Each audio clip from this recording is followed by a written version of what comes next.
LPG cylinder নিয়ে আরও বিস্তারিত জানাতে আমাদের সাথে বগুড়া থেকে যুক্ত হচ্ছেন সহকর্মী হাসিবুর রহমান। হাসিবুর রহমান, ও সরকার নির্ধারিত দামের পরও বেশি দামে বিক্রি হচ্ছে কেন? বিক্রেতারা কি বলছেন এই বিষয়ে এবং এই অনিয়ম ঠেকাতে সংশ্লিষ্ট কর্তৃপক্ষ কি ধরনের ব্যবস্থা নিচ্ছে? এখন পর্যন্ত কোনোভাবেই আমার কাছে কোনো তথ্য আসেনি যে কর্তৃপক্ষ যারা আসলে এই বাজার দর নিয়ন্ত্রণ করবেন তাদের কেউই এই মাঠে নেমেছেন অন্তত যে নির্ধারিত দরে এলপিজি বিক্রির বিষয়টিকে নিশ্চিত করার জন্য।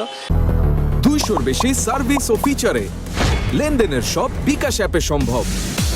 সেরকম কোনো তথ্য আমার কাছে নেই বা আমরা এরকম কোনো তথ্য পাইনি। আর আমি একটু আগে একজন ডিলারের সাথে কথা বলেছি, বড় ডিলার, তিনি যেটি বলেছেন যে তারাই আসলে ডিপো থেকে বাড়তি দামে এলপিজির যে সিলিন্ডার সেটা 12 কেজি ওজনের সিলিন্ডার তারা কিনছেন। এক্ষেত্রে তারা তাদের দোকান থেকে বিক্রি করছেন 1850 টাকা দরে।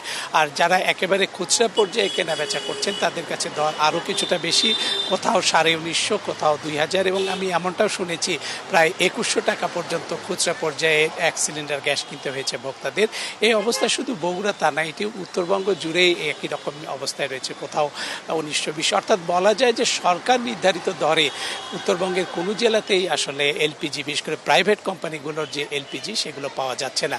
আর সরকারি সিলিন্ডার যেগুলো বিশেষ করে বাংলাদেশ পেট্রোলিয়াম কর্পোরেশনের, সেরকম সিলিন্ডারে গ্যাস কেনার সুযোগ পাননি এই অঞ্চলে এমন মানুষ হয়েছে গত 10 বছরেও তাদের ভাগ্যে একটাও এলপিজি আর এক সিলিন্ডার গ্যাস তারা সরকার নির্ধারিত দরে পাননি। বিশেষ করে যদি পদ্মা, মেঘনা বা যমুনা ওয়েলের কথা বলেন, আমি একটু আগে মেঘনা ওয়েলের একজন কর্মকর্তার সাথে কথা বলেছি যে 820 টাকা থেকে 30 টাকা দরের সরকারি যে এলপিজি সেটি তারা কোনো ডিলারকে মাসে দেন 15টা 20টা এরকম। অর্থাৎ সরকারি দরে সরকারি গ্যাস যেটি সেগুলো পাওয়ার সুযোগ বলা যায় যে সাধারণ মানুষের একদমই নেই, এবং তারা বেশিরভাগ ক্ষেত্রেই বেসরকারি প্রতিষ্ঠানগুলোর এলপিজির উপরে নির্ভর করে।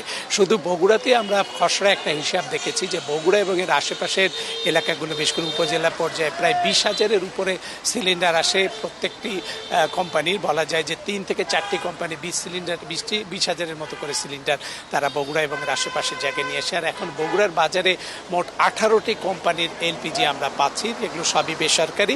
আর পদ্মা, মেঘনা, যমুনার কোনো আমরা সিলিন্ডার দেখতে পাই না বা বেচাকেনা কোথায় হচ্ছে এরম তথ্য অনেকের কাছে নেই। সব মিলিয়ে বলা যায় যে সরকার নির্ধারিত দরে কোনো দোকানে, কোনো ডিলারের পক্ষে এলপিজি বিক্রি করা সম্ভব হচ্ছে না, কারণ তাদেরকে ইন্ডাস্ট্রি থেকে বা কোম্পানি থেকেই বেশি দরে কিনতে হচ্ছে। এরকম কথাই বলছেন যারা এই ধরনের বড় বড় শিপমেন্টগুলো চালান বা বড় অঙ্কের বড় সংখ্যক ডিলারশিপ যারা নিয়ে রেখেছেন, বড় সংখ্যক সিলিন্ডার যারা নিয়ে এসছেন, তারা এরকম অভিযোগই আমাদের কাছে করছেন।